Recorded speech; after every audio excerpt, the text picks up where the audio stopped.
नमस्कार, आप देख रहे हैं डार्क गली यूट्यूब चैनल। आज की कहानी में आगे बढ़ने से पहले खौफनाक और डरावनी कहानियाँ सुनने के लिए चैनल को अभी सब्सक्राइब करें। आज की कहानी रौनक और उसके दोस्तों की है। तो चलिए बढ़ते हैं आज की कहानी की ओर। रौनक और उसके दो दोस्त मनीष और गोपाल एक न्यूज़ चैनल में काम करते थे। न्यूज़ चैनल पर काफ़ी दिनों से कोई खास खबर नहीं आई थी। इसकी वजह से न्यूज़ चैनल के मालिक ने रौनक और उसके दोस्तों को ऑफिस में बुलाया। उनके बॉस ने कड़क आवाज में उन तीनों को एक नक्शा दिया और कहा कि ये नक्शा एक जंगल का है। लोग कहते हैं कि इस जंगल में एक आदमखोर शैतान रहता है जो जिंदा लोगों को खा जाता है। बॉस ने उनको उस जंगल के बारे में सारी जानकारी लाने के लिए कहा। उन लोगों का उस भयानक जंगल में जाने का बिल्कुल भी मन नहीं था, लेकिन नौकरी खतरे में होने की वजह से उन तीनों को वहां जंगल में जाना पड़ा। उन तीनों ने अपना बैग पैक किया और कैमरा लेकर निकल पड़े। दोपहर को ही वो लोग जंगल में पहुंच गए और जंगल में पहुंचकर वहां के फोटोज और वीडियो बनाए। उन लोगों को जंगल के पेड़ों पर खरोंचने के निशान दिखाई दे रहे थे और पूरे जंगल में जगह जगह हड्डियां पड़ी हुई थी। उन लोगों को लगा कि ये किसी जानवर का किया होगा। इन सब बातों पर गौर किए बिना वो लोग बिना किसी फिक्र के जंगल का वीडियो बना रहे थे। घूमते घूमते रात हो गई और उन लोगों को रात का भी वीडियो चाहिए था। तकरीबन रात के 11 बज रहे थे। पूरे जंगल में सन्नाटा छाया हुआ था और उन तीनों को डर भी लगने लगा था। तभी उन तीनों को कहीं से खड्डा खोदने की आवाज आने लगी।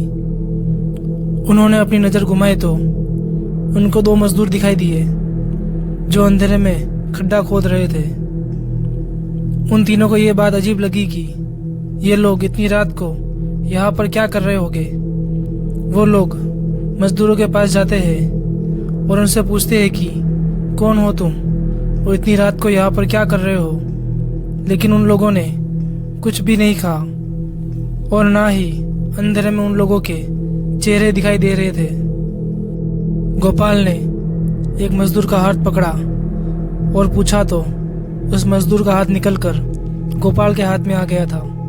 यह देखकर उन तीनों के होश उड़ गए।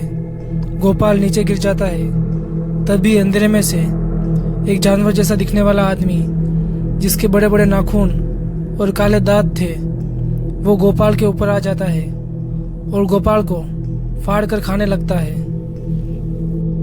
ये देखकर रौनक और मनीष चिल्लाते हुए उस काले जंगल में भागने लगते हैं। उनको विश्वास नहीं हो रहा था कि उस शैतान ने गोपाल को मार डाला। वो दोनों भागते भागते थक जाते हैं और नीचे बैठ जाते हैं। तभी झाड़ियों में से कुछ हलचल होती है तो वो लोग डर जाते हैं। अचानक झाड़ियों में से वही शैतान भागता हुआ आता है और मनीष का पैर पकड़कर उसे झाड़ियों में लेकर चला जाता है। झाड़ियों में से मनीष के चिल्लाने की आवाजें पूरे जंगल में गूंज रही थी। तभी रौनक की तरफ वो शैतान मनीष के हाथ और पैर उखाड़ कर फेंकता है। यह देखकर रोहन फिर से रोते हुए जंगल में भागने लगता है। रौनक भागते भागते अपनी दर्दनाक मौत का इंतजार कर रहा था। तभी अचानक हवा में उड़ता हुआ एक आदमी उसे दिखाई देता है। वो एक आत्मा थी। आत्मा ने कहा कि अगर तुम जिंदा रहना चाहते हो तो मेरे पीछे आओ। रौनक को कुछ समझ नहीं आ रहा था कि ये सब क्या हो रहा है। फिर भी रौनक उस आत्मा के पीछे पीछे भागने लगता है। भागते भागते रौनक एक गुफा में आ जाता है। वो आत्मा कहती है कि मुझे भी उस शैतान ने ही मारा था। अगर तुम जिंदा रहना चाहते हो तो वो पत्थर पर रखी हुई तलवार ले लो, और जब उस शैतान से तुम्हारा सामना हो तब उस शैतान की गर्दन काट देना। रौनक तलवार लेकर गुफा के बाहर आ जाता है। तभी उस शैतान ने रौनक पर हमला कर दिया और रौनक के गले पर काट दिया और वहां से मांस नोच कर निकाल दिया। रौनक दर्द से चीखने लगता है, लेकिन फिर भी रौनक ने हिम्मत की, और जब वो शैतान फिर से रौनक की तरफ भागकर आ रहा था तभी एक झटके में रौनक ने उस शैतान की मुंडी उड़ा दी। गर्दन उड़ाते ही वो शैतान धुआं बनकर कहीं उड़ गया। रौनक जैसे तैसे उस जंगल से बाहर आया और अपने बॉस को वो खौफनाक कहानी दी। तो दोस्तों, आज की कहानी में बस इतना ही। अगर ये कहानी आपको अच्छी लगी हो तो वीडियो को लाइक करें और चैनल को सब्सक्राइब करें।